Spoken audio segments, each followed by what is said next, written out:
আমার জন্য দোয়া করবেন, আল্লাহ যেন আমাকে দেখে রাখেন।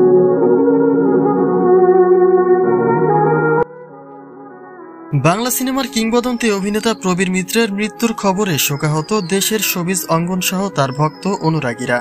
গতকাল রাত 10:15টার দিকে রাজধানীর একটি বেসরকারি হাসপাতালে চিকিৎসাধীন অবস্থায় তার মৃত্যু হয়।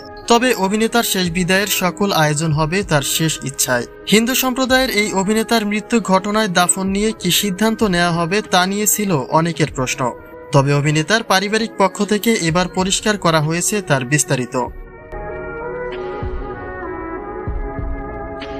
জানা যায় বেশ কিছু শারীরিক জটিলতা নিয়ে 13 দিন ধরে হাসপাতালে ভর্তি ছিলেন। শরীরে অক্সিজেন স্বল্পতা সহ বেশ কিছু অসুস্থতায় গত 22 ডিসেম্বরে তাকে রাজধানীর একটি বেসরকারি হাসপাতালে ভর্তি করা হয়। সময়ের সঙ্গে সঙ্গে তার শারীরিক অবস্থার অবনতি হয়। তবে মৃত্যুর আগে তিনি ধর্ম নিয়ে নিজের অবস্থান পরিষ্কার করেছিলেন তার পরিবারের কাছে। মৃত্যুর পরে যে তাকে মুসলিম ধর্মের নিয়ম অনুসারে দাফন করা হবে সেই কথাই নিশ্চিত করে যান প্রবীর মিত্র। অবশ্য ধর্মের বিষয়ে আগেই খোলসা করেছিলেন অভিনেতা মিশা সওদাগর। তিনি জানিয়েছেন প্রবীর মিত্র ভাই মুসলমানই ছিলেন, ধর্মমতে তার জানাজা হবে এবং দাফন হবে। ইসলাম ধর্ম গ্রহণ করার পরে প্রবীর মিত্রের নাম পরিবর্তন করে রাখা হয়েছিল হাসান ইমাম, কিন্তু সে নামে পরিচিতি পাননি তিনি।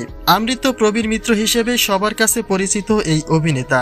প্রবীর মিত্রের পরিবারের সদস্যরাই জানিয়েছেন এই তথ্য।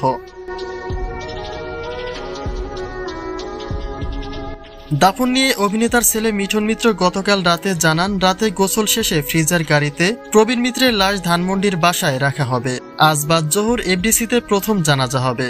এরপর মরদেহ নিয়ে যাওয়া হবে চ্যানেল আইতে। সেখানে দ্বিতীয় জানাজা শেষে আজিমপুর কবরস্থানে দাফন করা হবে।